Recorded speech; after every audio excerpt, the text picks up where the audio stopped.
कि अमेरिका जा रहे हैं तो पिछली बार हीरा लेकर के गए थे, इस बार सोने की जंजीर ले जाइएगा। जंजीर देखकर शायद उन्हें कोई और जंजीर याद आ जाए। सभापति पार्लियामेंट्री वर्ड जो आप बोलते हैं थोड़ा सा सोच समझ कर बोलिएगा। ये ठगी वर्ड जो है थोड़ा सा इसको हटा दीजिएगा। ये कहता है कि आप किसी भी रिलीजन के खिलाफ किसी प्रकार की बातें नहीं कर सकते। ये लोग एंटी हिंदू हैं। सभापति महोदय, एक मिनट, कोई भी ऐसा वर्ड करके नहीं आए हो, कोई भी आस्था के विरुद्ध में बोला आपको कोई उसको हटा अधिकार नहीं दीजिएगा। बनता है। आप स्नान करके नहीं आए हो, आपने स्नान नहीं किया कुंभ में। बोल दिया मैंने, सभापति बोल दिया महोदय, मैंने, बोल दिया प्लीज। आप हटा दिया जाएगा, हटा दिया जाएगा। और ये पहली बार हुआ होगा ऐसा कि लोग 300 किलोमीटर के जाम में फंस गए। न केवल एक मुख्यमंत्री सभापति महोदय, उन्हें दो मुख्यमंत्रियों को लगाना पड़ा कि कैसे जाम रुक जाए। सरकार से जानना चाहता हूं वो ड्रोन कहां है, वो जो डिजिटल इंडिया की बात कही गई थी वो कहां है। जो लोग अभी तक इस बात की डिजिट नहीं दे पा रहे हैं कि कितने लोगों की जान गई है, कितने लोग वहां पर खो गए हैं। सभापति महोदय, जैसे ही बजट आया हम लोगों ने वो तस्वीरें देखी हैं। वो जो तस्वीरों में दिख रहा है, इधर हाथों में हथकड़ी और पैरों में बेड़ियां, क्या सभापति महोदय 10 बजट इस देश के लिए इसलिए बनाए गए थे कि जब 11वां बजट आएगा तो पूरा देश और पूरी दुनिया ये देखेगी कि भारत के लोग हथकड़ी लगा करके और बेड़ियों को लगा करके भारत लौटाए गए। सभापति महोदय, मैं आपके माध्यम से ये बात कहना चाहता हूं कि अमेरिका जा रहे हैं तो पिछली बार हीरा लेकर के गए थे, इस बार सोने की जंजीर ले जाइएगा। जंजीर देखकर शायद उन्हें कोई और जंजीर याद आ जाए। और सभापति महोदय, हो सके तो कुछ बच्चे और महिलाओं को अपने साथ तो नहीं, किसी और जहाज में साथ लेते आएगा। वो जहाज भी तो भारत का ही होगा। इतना हक तो उनका बनता ही है कि कम से कम दूसरों की ठगी से शिकार कुछ लोग तो बाइज्जत देश लौट सकें। वैसे सवाल ये भी है कि आपके रहते ऐसी ठगी कैसे फल फूल रही है। और सभापति महोदय, इस ठगी से सबसे ज्यादा अगर प्रभावित कहीं के लोग हैं तो वो गुजरात के प्रभावित लोग हैं। क्या यही सभापति हमारे विकसित भारत की तस्वीर है? यादव जी, आप सीनियर मेंबर है। सभापति पार्लियामेंट्री वर्ड जो आप बोलते हैं थोड़ा सा सोच समझ कर बोलिएगा। ये ठगी वर्ड जो है थोड़ा सा इसको हटा दीजिएगा। सभापति महोदय, एक दूसरी तस्वीर में हम लोगों ने देखी, महाकुंभ जो 144 साल बाद एक झूठा प्रचार किया गया। 144 साल। सभापति महोदय, बोलने दीजिए।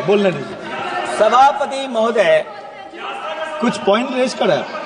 सभापति महोदय, ये एक मिनट रुकिए, एक मिनट, जस्ट ए मिनट, एस्ट्रोनॉम, एक minute please, honourable member please. Yadav ji, एक मिनट प्लीज, आप बैठे। सभापति महोदय, यादव जी आप बैठे, एक मिनट, आप बोलिए। संविधान का आर्टिकल 25, 26, 27 और 28 ये कहता है कि आप किसी भी रिलीजन के खिलाफ किसी प्रकार की बातें नहीं कर सकते।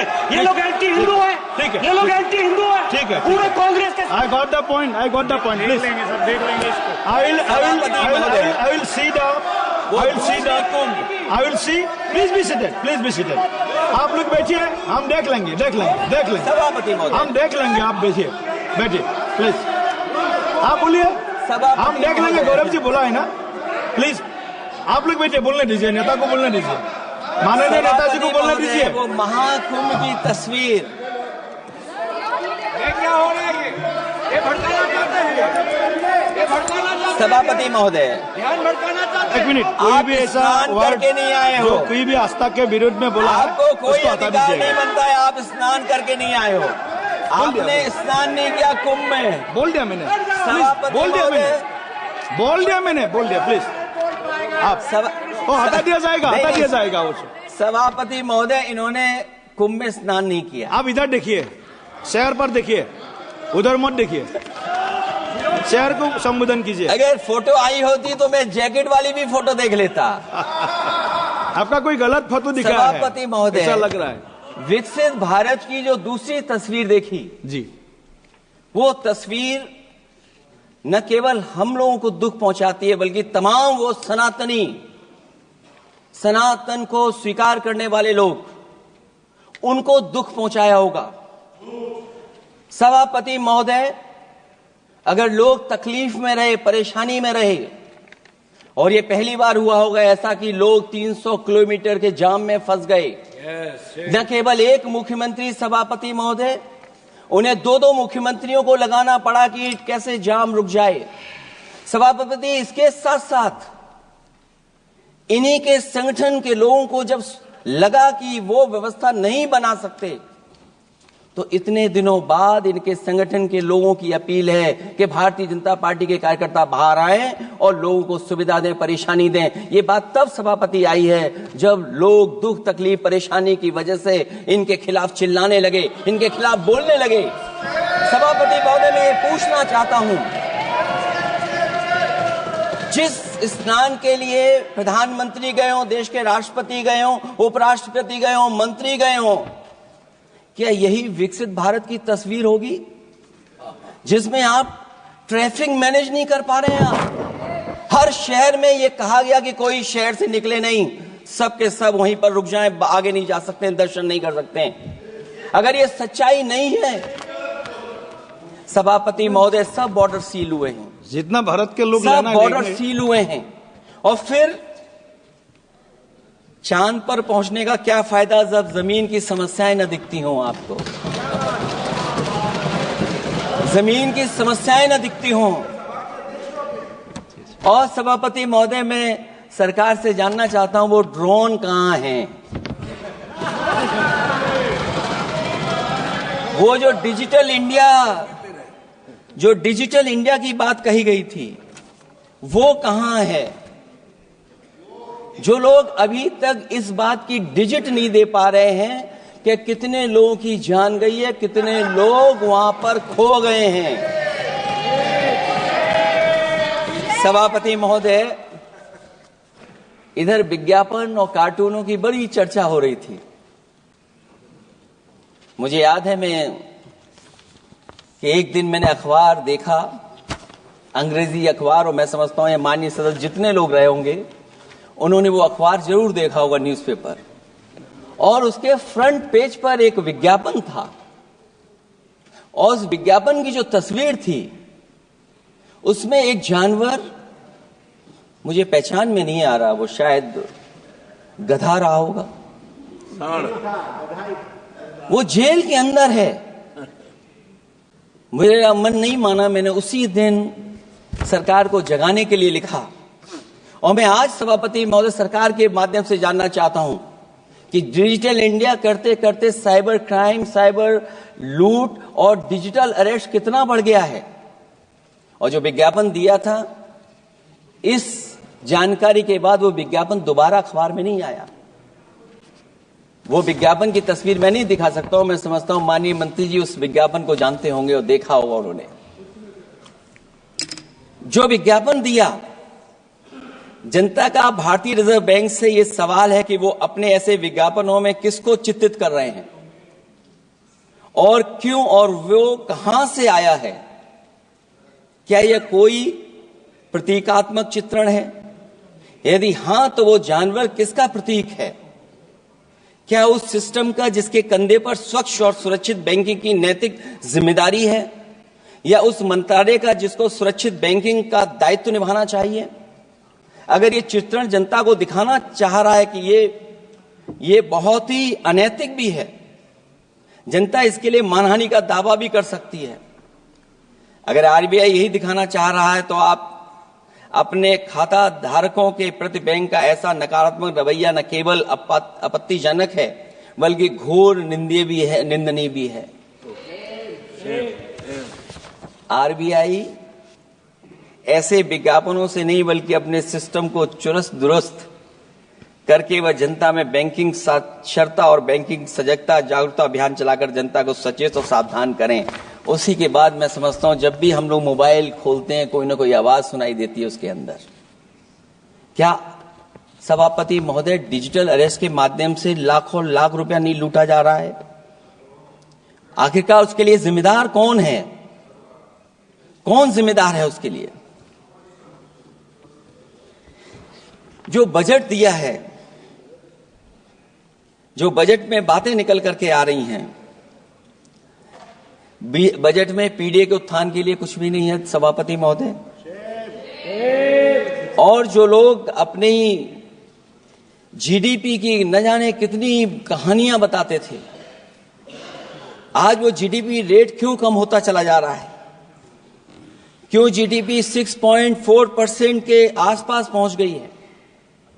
न केवल जीडीपी बल्कि आज अगर हम 87 रुपए लेकर के ही $1 ले सकते हैं। कभी डॉलर को नीचे गिरने की कहानी कहीं किसी से जोड़ दी गई थी। आज सोचिए कितने रुपए हम इकट्ठे करते हैं तब जाकर के हमें $1 मिलता है। क्या सरकार के पास इसका कोई जवाब है? इस ग्रोथ रेट के कम होने का कारण जो सभापति महोदय मुझे समझ में आता है वो इन्वेस्टमेंट की कमी और कंजप्शन की कमी है।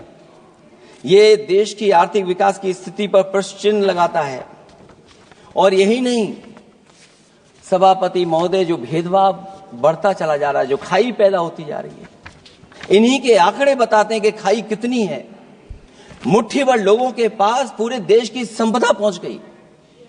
जो ज्यादा लोग हैं वो गरीब हैं। उनके जीवन यापन के लिए 80 करोड़ लोगों को आपको राशन बांटना पड़ रहा है। क्या यही विकसित भारत की तस्वीर है? और फिर दुनिया में हम पर कैपिटा इनकम में कहां खड़े हैं? अगर हम केवल सरकार से सभापति महोदय आपके माध्यम से जानना चाहें कि जिन परिवारों को आप राशन दे रहे हैं उन परिवारों की पर कैपिटा इनकम क्या है, और अगर विकसित भारत की तस्वीर लेकर के ये सरकार चलना चाहती है तो कम से कम सरकार की सभापति महोदय जिम्मेदारी बनती है कि जो 80 करोड़ लोग राशन पा रहे हैं उनके आपकी पर कैपिटा इनकम क्या है। एक बहुत प्रिय काम सरकार का है, इतना प्रिय है कि उसका नाम बदल करके इज्जत घर कर दिया गया। मुझे याद है कि एक छत्तीसगढ़ में बुजुर्ग मां जिसने बकरी बेच करके अपना शौचालय बनाया था,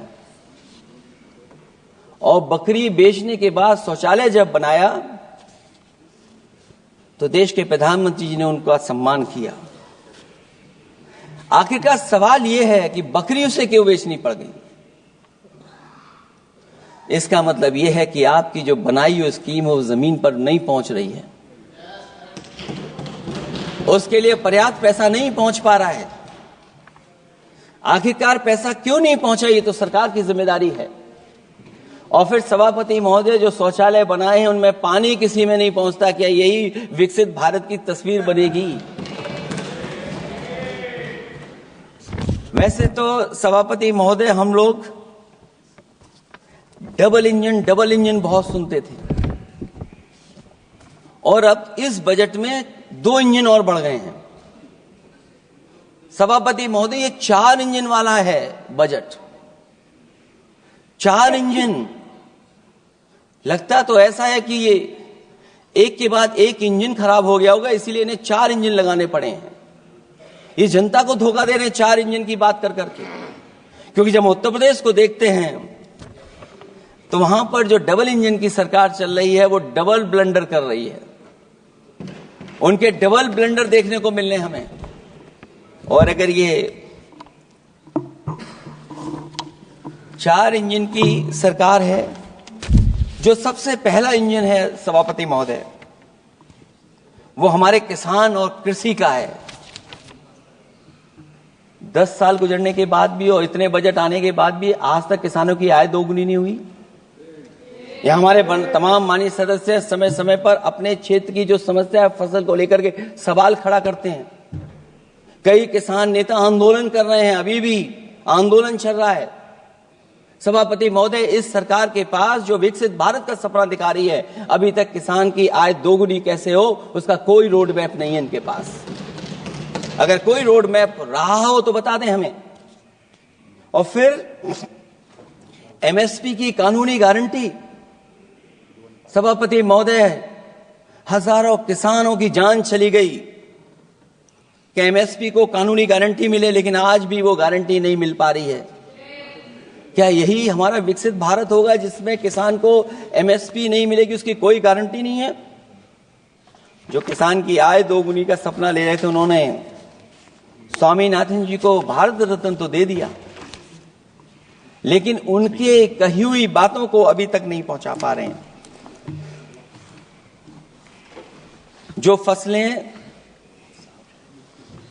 दलहन तिलहन बढ़ावा देने के लिए जो मिशन की घोषणा की गई थी, वो क्या मिशन अभी पूरा हुआ है? क्योंकि अभी तक हम लोग तिलहन इंपोर्ट कर रहे हैं। दलहन तिलहन के बारे में पहले बजट से कहा जा रहा है, अध्यक्ष महोदय, आज भी हम लोगों को इंपोर्ट करना पड़ रहा है। और उसका परिणाम यह है कि हम अपने किसानों को जो लाभ देना चाहते हैं वो नहीं लाभ दे पा रहे हैं। प्रधानमंत्री धन धान कृषि योजना 100 पिछड़े जिलों के लिए घोषित हुई है, लेकिन इसके लिए कोई बजट नहीं दिया गया है। फल और सब्जी का उत्पादन को बढ़ावा देने के लिए भविष्य में योजना बनाई जाएगी। यही 4 इंजन की बजट है कि फल और सब्जी के लिए बाद में बजट बनाया जाएगा, बाद में बजट घोषित होगी, पॉलिसी क्या होगी वो बाद में तय होगा। कृषि क्षेत्र में रिसर्च और डेवलपमेंट के लिए अधिक धन की आवश्यकता है। शायद इस बजट में अध्यक्ष महोदय वो नहीं दिखाई दे रहा है। कृषि क्षेत्र में कार्यबल करीब 46% है, लेकिन जीडीपी में इसका योगदान केवल 18% है। किसानों की खराब आर्थिक स्थिति को दर्शाता है कि अभी हमारा किसान गरीब है। फसल बीमा योजना, मुझे याद है फसल बीमा योजना को लेकर के न जाने कितना प्रचार किया गया, लेकिन सच्चाई तो यह है कि जब क्लेम करने की बात आती है तो जो आंकड़े बताते हैं वो अभी भी 3% से ऊपर नहीं पहुंच पाए हैं। किसान के कर्ज के कारण किसान आत्महत्या कर रहा है। क्या विकसित भारत की यही तस्वीर होगी कि लाखों लाख किसान हमारा आत्महत्या कर ले? अब तो सुना है कि वो आंकड़े भी आना बंद हो गए हैं। हमें किसान के ऊपर कर्ज और कर्ज के ऊपर कर्ज नहीं बनाना है। जिस तरीके से आप बड़े बड़े उद्योगपतियों का ध्यान रखते हैं कि उनका समय समय पर कर्ज माफ करते हैं, मुझे पूरा भरोसा है कि हमारे देश के किसानों का भी कर्ज माफ होना चाहिए, उनको कर्ज से मुक्ति दिलाना चाहिए। अगर क्लाइमेट चेंज की बात होगी तो सबसे पहले असर अगर किसी पे पड़ेगा तो सबसे पहले प्रभावित अगर कोई होगा तो हमारा किसान प्रभावित होगा। उसके लिए क्या आपके पास रोड मैप है? हमारे माननीय सदस्यों ने बहुतों ने कहा है जीएसटी को लेकर के न जाने क्या क्या सरकार बनाती है और जीएसटी से लगातार व्यापारियों को उलझा रही है। जब तक जीएसटी के बारे में व्यापारी समझ पाता है तब तक जीएसटी को बदल देते हैं, तरीका बदल देते हैं। अभी भी किसानों के जितने भी इक्विपमेंट हैं उनमें 18-12% जीएसटी लिया जा रहा है। कम से कम अगर विकसित भारत का सपना ये सरकार देख रही है तो सभी के सभी एग्रीकल्चर इक्विपमेंट जो हमारा किसान इस्तेमाल करता है उस पर 0 जीएसटी होनी चाहिए। मैन्युफैक्चरिंग सेक्टर को बढ़ावा देने के लिए और कई योजनाएं सरकार लाई है। भंडारण की सुविधा किसको मिल रही है? सभापति महोदय, भंडारण को लेकर के भी सरकार का कोई रोड मैप जरूर होना चाहिए। ये कैसी अर्थव्यवस्था है अध्यक्ष महोदय, जहां पर अर्थव्यवस्था को तो हम तीसरे नंबर पे पहुंचा रहे हैं, लेकिन नौकरी और रोजगार उसके पास नहीं है। ग्रोथ है, ग्रोथ बताना चाहते हैं, लेकिन रोजगार और नौकरी नहीं है। जो इनके मैन्युफैक्चरिंग के तमाम मिशन थे, नेशनल मैन्युफैक्चरिंग मिशन, जब तक इन्वेस्टमेंट का वातावरण नहीं सुधरेगा तब तक इन्वेस्टमेंट नहीं हो सकता, हमारा नेशनल मैन्युफैक्चरिंग मिशन आगे नहीं बढ़ सकता। दूसरा इंजन इन्होंने बताया एमएसएमई, और एमएसएमई को लेकर के बहुत चिंता व्यक्त की। बजट भाषण में एमएसएमई सेक्टर को विकास का द्वितीय इंजन बताया गया, जो सही है, परंतु एमएसएमई के विकास के लिए बजट में कोई विशेष व्यवस्था नहीं की गई है। भारत में एमएसएमई के क्षेत्र में 11 करोड़ लोगों को रोजगार प्रदान 11 करोड़ लोगों को रोजगार प्रदान करता है, और इसमें सबसे ज्यादा रोजगार मिलता है जो कि हमारी माइक्रो यूनिट्स हैं, उनके लिए कोई योजना नहीं है। उनको विशेष मदद के लिए कोई प्रावधान न पहले किया गया न इस बजट में किया गया है। मैं केवल यूपी के बारे में कहना चाहता हूं कि यूपी में लगभग 96 लाख एमएसएमईज हैं, लेकिन केवल 14 लाख पंजीकृत हैं। पूरे देश में 6 करोड़ हैं, एमएसएमई के विपरीत केवल 1 करोड़ पंजीकृत हैं। अध्यक्ष महोदय, अगर 96 लाख एमएसएमईज हैं केवल यूपी में, 6 करोड़ पूरे देश में हैं, और पंजीकृत केवल 14 लाख और 1 करोड़ हैं, तो इसका मतलब यह है कि ज्यादातर एमएसएमई सेक्टर को सरकारी योजनाओं का कोई लाभ नहीं पहुंच पा रहा है। मुझे उम्मीद है कि एमएसएमई को लाभ पहुंचाने के लिए सरकार जागरूक होगी और अपनी डबल इंजन सरकारें जहां जहां चल रही हैं उनको जगाने का भी काम करेंगे। अध्यक्ष महोदय, एक समय ऐसा भी था जब लोग बजट के आने पर खुश होते थे, क्योंकि बजट नई उम्मीद जगाता था, देश और जनता को आगे की ओर ले जाता था। लेकिन भाजपा सरकार के बजट में न देश के विकास के लिए कुछ होता है, न जनता की तरक्की के लिए। बजट मायूसी लेकर नहीं आना चाहिए। बजट देश का आर्थिक मानचित्र होता है। वो दर्शाता है कि किस तरह पूरे देश का संतुलित, मतलब हर राज्य का बराबर विकास हो, और जो भी राज्य या क्षेत्र भौगोलिक, शैक्षिक, सामाजिक, राजनीतिक कारणों से पिछड़ गया है, उसके लिए कैसे प्रावधान किए जाएं जो वो भी मुख्य धारा से जुड़ सके। वर्तमान में बैलेंस डेवलपमेंट की नीति पिछड़ती जा रही है। मैंने कई मौकों पर कहा है और आज फिर दोहरा रहा हूं कि अध्यक्ष महोदय, सच्चा विकास वही होता है जो भेदभाव मिटाता है। अच्छा बजट किसी देश को हर दिशा में विकास का रास्ता तैयार करता है। इन्हीं अर्थों में बजट लोकतांत्रिक होता है, जो समाज के हर वर्ग के लिए लाभकारी होता है। ये सबसे आखिरी व्यक्ति को ताकत देकर के उसे आर्थिक मुख्यधारा से जोड़ता है। ये बजट होता है। और मैं तो कहूंगा अध्यक्ष महोदय, मिट जाए अमीरी गरीबी के बीच की वो सब खाई जिसमें भेदभाव और गैर बराबरी की जड़ें जमाई। बजट के अंदर उसके लिए हमेशा एक दिल धड़कना चाहिए, जो आज भी भूख के सूचकांक के आंकड़े बनाकर देश के दिखावटी विकास के सच का भंडाफोड़ कर रही है। भूख मिटे, महंगाई घटे, यही बजट का सबसे बड़ा नारा होना चाहिए। निर्बल को सबल बनाना, निराशा को आशा में बदलना ही बजट का मानवीय पहलू होना चाहिए। बजट का सबसे बड़ा सिद्धांत कमजोर के प्रति हमदर्दी होना चाहिए। बजट बनाने की सोच किसी या कुछ लोगों को लाभ पहुंचाने की नहीं होनी चाहिए, बल्कि इंसानियत के नजरिए की उसी बुनियाद होनी चाहिए। यदि बजट के आने से निर्बल सबल बनता है तो समझो बजट अपने उद्देश्यों से सफल हुआ है, नहीं तो उसे असफल ही माना जाना चाहिए।